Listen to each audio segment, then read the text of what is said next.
Hi everybody! Welcome to my YouTube channel. Welcome to my Facebook page. I am jamming that song. Hallelujah! I don't even know the lyrics, but I really love it. I'm loving the beats. I am so glad you're tuned in today. Welcome, welcome. Thank you so much for giving me a chance or giving me your time.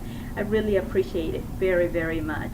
So today I want to talk to you about a few things. So when I came to America, few years ago, there was no Facebook, there was no YouTube, Google was not what it is today, there was no WhatsApp, phones were not mainstream, so I didn't have a lot of knowledge about America, or I didn't have a lot of avenues to learn about America before I came here. So when I came here, or before I came here, my siblings and my friends had a few things to tell me. My older brother took it upon himself, actually my little brother, took it upon himself to tell me a few things about America. So he was like, hey, when you go to America and you're talking about your dad or your father, don't say father, say papa, because that's how Americans address their dad or talk about their dads. So when I came here, you would think he had been here, right? So when I came here, I'm of course very curious and I'm listening. I'm like, was my brother right? Was my brother right? Of course he was right, right? He was right and wrong. Not everybody calls their father Papa here. But my older brother had one request for me. So he asked me, hey, when you go to America, can you find out whether wrestling is real? He loves wrestling and he watches it. He used to watch it every Monday without missing it. So he wanted me to come and find out whether it was real. So I took the assignment. I took upon myself to find out for him. So I attended my first wrestling match. And oh boy, what did I find out? I found out that wrestling was not real. So at that time, cell phones were not mainstream. So I wrote a letter to my brother, dear brother, I am in America, of course. I am very lonely. It is very cold here. And for old school people who used to write something after you signed sincerely or yours lovely, your sister, your brother, or your darling, you put a note, NB. Wrestling is not real. Oh boy. The day that I found out wrestling was not real, it changed how I see wrestling. It changed how I see it on television. So I want to talk to you today about how we see life, the struggles that we have, the tensions, the contradictions, the illusions, everything, our experiences in whole. How do we see them? How do we see them? You know, life can seem unfair sometimes, but we have a fair God. If you read the Bible, the book of Matthew 5:45, it says that show yourself to be the children of God, who makes the sun rise to those who are evil and those who aren't, and then he makes the rain fall to those who are morally upright and those who are not. So we serve such a fair God. Sometimes some things happen to good things happen to bad people, and you're like, oh boy, they don't deserve it. And I want to talk to you about your experiences. You probably are on the other end. I don't know. This life is full of seasons and they are so temporary. So maybe you are in the other spectrum right now, or maybe you're on the other side of success, of happiness, of joy. And somebody else today, as you watch me, you probably are on the other side. You're sad. Maybe you lost a parent, you lost a child. Or maybe you have a disease. You have a disease. You've been diagnosed. You've been told by your doctor you have a disease that you really don't deserve. Nobody deserves cancer. Nobody deserves to have TB. And you did nothing to get that. You probably, made prayers and your prayers were not answered. You're probably rationing your food today. Or you're skipping meals because you haven't had a job for a while. You lost your job. You got laid off. Or you are somewhere today, you're living with a spouse who is abusing you, yet in the other end, somebody is really flourishing, having a very good time and thanking God, saying, thank you for my spouse.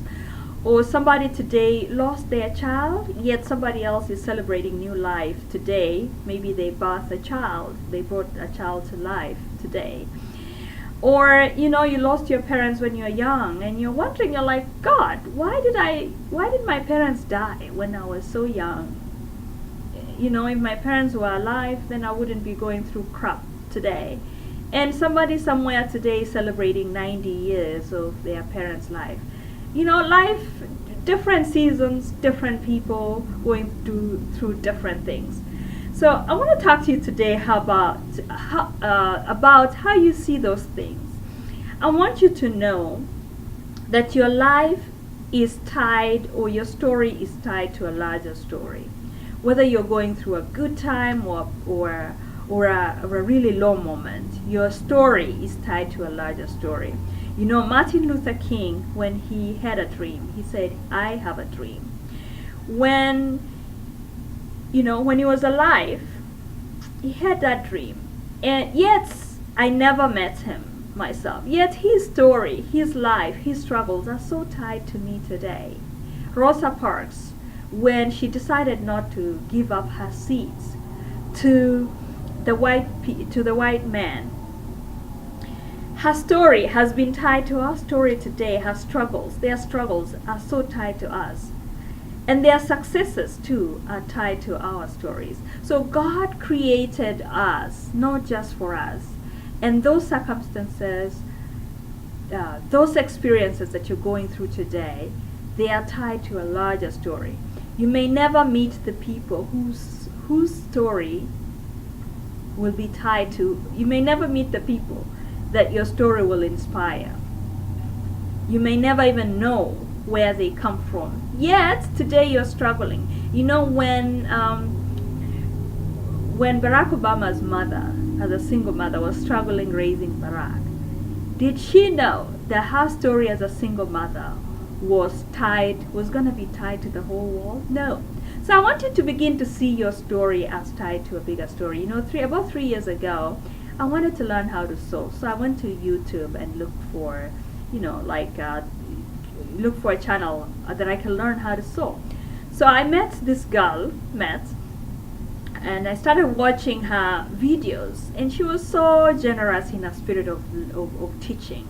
She was so engaging, she was so pleasant, and I began falling in love with her. So I watched like about 20 videos of hers. Can you believe that? And then I even went ahead and bought a sewing machine because she really inspired me. She made me believe that I could do it. And then I went on Google, because I really loved her or her craft, to try and find out more about her. And guess what I found out? I found out that she had passed on, that she had been brutally murdered about 3 years prior to the year that I was watching. And I was so sad. I started crying. Her story being tied to my story, or her talent being tied to me. She had inspired me, her life being tied to me.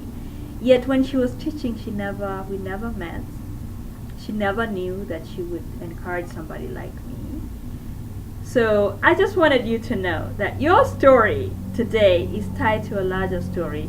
No matter how deep, your problems are, or no matter how high your experiences are, they are not just for you, they are for somebody else. God created us not just for us.